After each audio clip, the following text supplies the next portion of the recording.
ঝুম্পার রান্না বান্নার breakfast recipe চিড়ের pulao. তার জন্য আমি সব সবজি কেটে নিয়েছি, গাজর, বিনস, পেঁয়াজ কুচি কুচি করে নিয়েছি। এখানে আছে লঙ্কা কুচি, একটা লেবুর টুকরো রেখেছি একদম শেষে দেওয়ার জন্য। ফোড়নে দেবো আমি কারি পাতা, গোটা জিরে আর সর্ষে। আর এখানে বাদাম ভেজে রেখেছি, কিশমিশ জলে ভিজিয়ে রেখেছি। বাদাম কিশমিশ আমি পরে দেবো। এখন আমার কড়াইতে দেখুন তেল গরম হয়ে গেছে। আমি ফোড়ন দিয়ে সবজিগুলো সব ভাজা ভাজা করে নিয়ে ফিরে আসছি। দেখুন এখানে জল ঝরানো চিড়ে রয়েছে, আর আমার সবজিগুলো নুন, একটু হলুদ আর একটু মিষ্টি দিয়ে ভাজা ভাজা করা হয়ে গেছে। এবার আমি চিড়েগুলো এখানে ঢেলে দিলাম। এবার সামান্য নুন দিয়ে নাড়িয়ে চাড়িয়ে ভাজা ভাজা করে ওপর থেকে লেবুর রস, বাদাম ভাজা, কিশমিশ দিয়ে নামিয়ে নেব।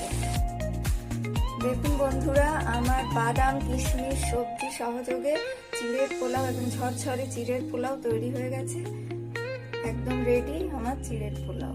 এবার আমি নামিয়ে নেব পাত্রে।